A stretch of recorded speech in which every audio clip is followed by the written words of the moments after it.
বাজা বাইতে বইটা লাগে পান খাইতে শুন, ভালোবাসতে লাগে জানি সুন্দর একটা মন।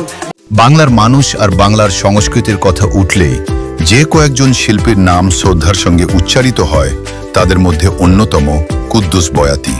নেত্রকোনার কেন্দুয়া উপজেলার রাজীবপুর গ্রামের এক সাধারণ পরিবারে জন্ম নেওয়া এই মানুষটি নিজের সংগ্রাম, পরিশ্রম এবং অসাধারণ প্রতিভা দিয়ে হয়ে উঠেছেন দেশের লোকসঙ্গীতের এক উজ্জ্বল নক্ষত্র।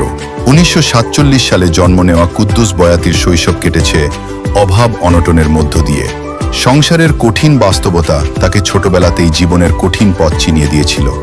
লেখাপড়ার সুযোগ সীমিত ছিল, কিন্তু তার হৃদয়ে ছিল গানের প্রতি এক অদম্য ভালোবাসা। মাত্র 11 বছর বয়স থেকেই তিনি গান গাওয়া শুরু করেন। সেই শুরু তারপর আর পিছনে ফিরে তাকাতে হয়নি।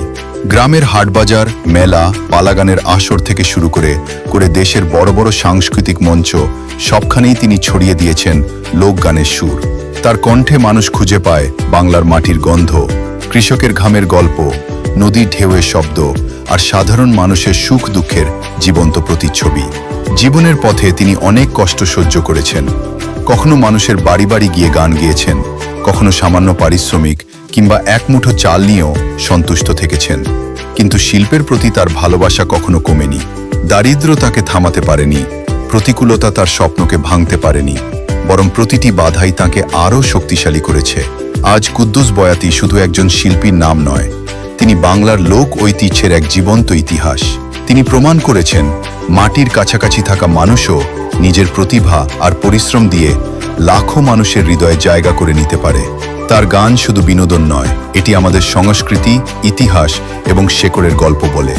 আমাদের উচিত এই মহান শিল্পীদের সম্মান করা, তাদের কাজকে নতুন প্রজন্মের কাছে পৌঁছে দেওয়া এবং বাংলার লোক সংস্কৃতিকে বাঁচিয়ে রাখা। কারণ কুদ্দুস বয়াতির মতো শিল্পীরাই আমাদের সাংস্কৃতিক পরিচয়ের সবচেয়ে বড় শক্তি। শ্রদ্ধা ও ভালোবাসা কুদ্দুস বয়াতির প্রতি। তিনি বেঁচে থাকুন তার গান, তার সৃষ্টি এবং কোটি মানুষের ভালোবাসার মধ্যে। বন্ধুরা, কেমন লাগলো কুদ্দুস বয়াতির জীবন কাহিনীটা শুনে? কমেন্ট করতে ভুলবেন না কিন্তু। যদি ভালো লেগে থাকে আমার এই ছোট পেজটা হৃদয় ভাই 2.2 ফলো করে দিবেন।